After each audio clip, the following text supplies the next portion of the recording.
جی السلام علیکم، دس is doctor Kamran علی۔ آج کا جو میرا ویلاگ ہے وہ ہے جو ناصر ادیب صاحب نے ابھی ریسنٹلی فلم سٹار ریما کے حوالے سے بات کی ہے۔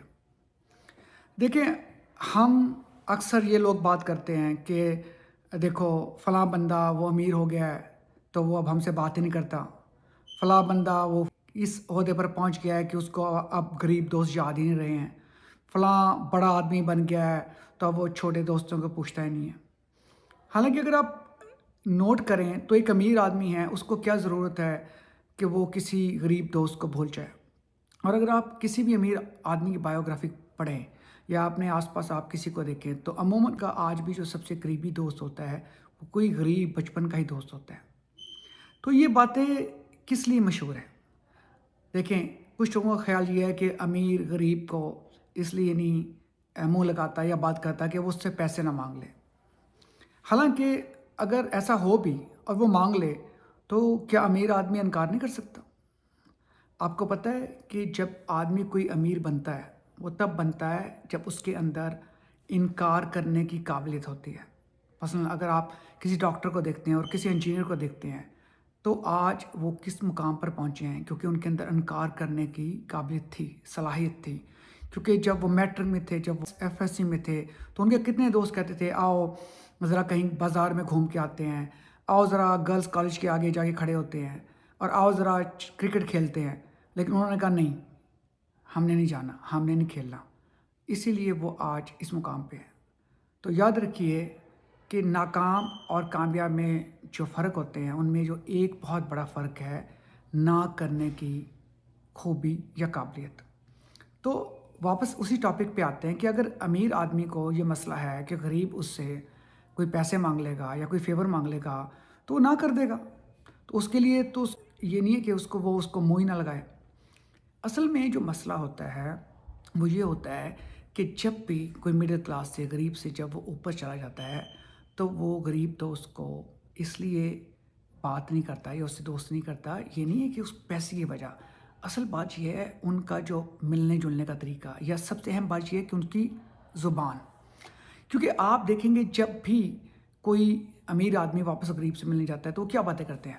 وہ یار تجھے یاد ہے فلاں بدماش نے تجھے اسکول میں مارا تھا، اور یار تجھے یاد ہے وہ فلاں لڑکی نے تیری بےزتی کی تھی، اور تجھے یاد ہے یار کہ فلاں جگہ یہ شرمندگی ہو گئی تھی۔ تو ایک بندہ جو اس حالات سے نکل کے باہر گیا ہے اس کو کیا ضرورت ہے کہ وہ واپس آ کے وہی باتیں سنیں؟ یہ ایسی ہے جیسے کوئی اس کے زخموں کو کرید رہا ہے، یہ ایسی ہے جیسے ہمارے یہاں کہتے ہیں PTSD، post traumatic stress dis order, کہ ایک بندہ ہے اس کو اس ٹرامے سے گزر چکا ہے اور آپ اس کو بار بار اسی میں گھسیٹ کے واپس لے کے جا رہے ہیں۔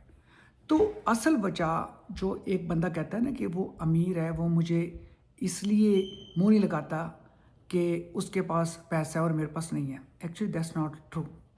وہ آپ کو اس لیے منہ نہیں لگاتا ہے کہ آپ کے پاس زبان اچھی نہیں ہے، آپ کے پاس بات کرنے کا سلیقہ نہیں ہے، ٹھیک ہے نا؟ اگر آپ اس کے ساتھ ایک طریقے سے سلیقے سے بات کریں تو کوئی وجہ نہیں ہے کہ کوئی بھی امیر یا ترقی یافتہ یا بڑا آدمی وہ آپ کے ساتھ دوستی نہ کرے۔ آپ نہیں دیکھتے کتنی بار ایسے ہوتا ہے، اگر آپ بالخصوص زمیندار ہیں تو آپ کو کوئی نہ کوئی بندہ کیا کہے گا کہ یار وہ دیکھو فلاں تیلی، اس کا جو بیٹا ہے وہ اب اسسٹنٹ کمشنر بن گیا ہے، CSS کر لیا ہے، یا فلاں دیکھو یہ ہمارے حقے بھرتا تھا، اس کا جو بیٹا فوج میں افسر بن گیا ہے۔ وہ بھائی وہ ماضی تھا، آج وہ اپنی محنت سے یہ سب کچھ بن چکے ہیں اور یہ حقیقت ہے۔ اگر آپ کو ان کے ساتھ نبھا کرنا ہے، ان کے ساتھ دوستی کرنی ہے تو آپ کو اس چیز کو بھلانا پڑے گا کہ ان کا ماضی کیا تھا۔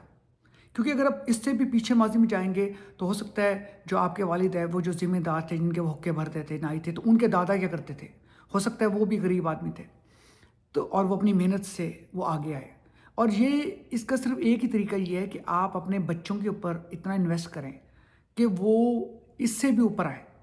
اس کے علاوہ اس کا کوئی طریقہ نہیں ہے۔ آپ اس طرح کی باتیں کر کے کسی کو لفظوں میں نیچا دکھا کے کچھ دیر کے لیے تو سکون میں یا اپنے آپ کو بڑا بڑا محسوس کر سکتے ہیں، اور جسے کہتے ہیں کہ اپنی دم اوپر رکھ کر سکتے ہیں، لیکن کل اگر آپ کو کام ہوگا تو آپ اسی اسسٹنٹ کمشنر کے آفس کے سامنے لائن میں کھڑے ہوں گے، اسی فوجی جرنیل کی فون کا انتظار کر رہے ہوں گے، اسی ڈاکٹر کا، اسی انجینئر کا، اسی کسی بھی بڑے افسر کا۔ تو اس لیے اس چیز کو آپ جو ہے وہ بھول جائیں کہ یہ جو چیز ہے اس کا کوئی اس کے اوپر اثر پڑے گا۔ اب ناصر ادیب نے جو ریما کے بارے میں بات کی ہے، اب آپ دیکھیں کہ اس بات سے ان کو کیا ملا۔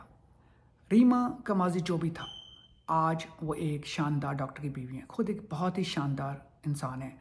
ہمارے جو واشنگٹن ڈی سی میں ایونٹس ہوتے ہیں جن میں ہم کانگریس مین سینیٹر کو بلاتے ہیں، تو ہم طارق بھائی اور ریما بھابھی کو بلاتے ہیں، اور وہ یقین جانیں اتنے پروقار طریقے سے ان سے بات کرتی ہیں اور ہمیشہ پاکستان کی بہتری کے لیے بات کرتی ہیں۔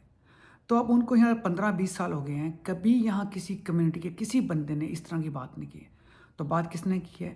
انہی لوگوں نے جو کہتے ہیں اب یہ بڑا بن گیا ہے، ہمیں منہ نہیں لگاتا، اب یہ امیر ہو گیا ہمیں گھاس نہیں ڈالتے۔ اور بھائی یہ کلاسک ایگزامپل ہے، اسی وجہ سے یہ آپ لوگوں کو منہ نہیں لگاتے، اسی وجہ سے آپ لوگوں کو گھاس نہیں ڈالتے۔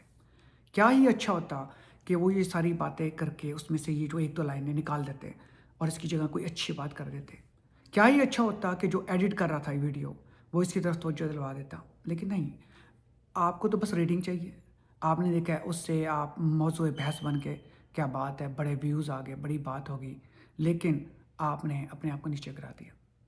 تو اس سے آپ سیکھیں، آپ نے کسی سے بھی دوستی کرنی ہے یا جو آپ کا پرانا دوست ہے اسے ریکنیکٹ کر رہا ہے، یقین جانیں آپ ریکنیکٹ کر سکتے ہیں۔ آج کل سوشل میڈیا ہے، آپ ان کو ریچ آؤٹ کر سکتے ہیں، آپ ان سے عزت سے بات کریں۔ آپ ان کے اندر کچھ خوبیاں بھی تو ہوں گی نا جن کی وجہ سے وہ آج بڑے بنے ہیں، آپ ان خوبیوں کا ذکر کریں۔ اور جب ان کو کمفرٹ محسوس ہوگا کہ آپ ملنے کے بعد ان سے وہ بدتمیزی والی باتیں نہیں دہرائیں گے، ان کو کھینچ کے ماضی میں نہیں لے کے جائیں گے، وہ اذیت ناک یادیں دوبارہ ان کے چہروں پہ نہیں ماریں گے، تو وہ آپ کے دوست بنیں گے۔ اپنا خیال رکھیں اور خوش رہیں۔